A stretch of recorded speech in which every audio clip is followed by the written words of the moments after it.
तिथं डस्टबिन दिलं होतं त्याने खालीच फेकलं.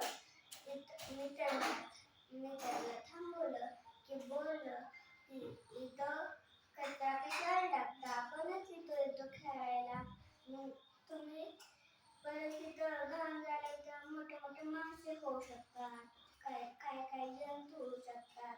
त्यामुळं इथं टाकू नका, डस्टबिनमध्ये टाका.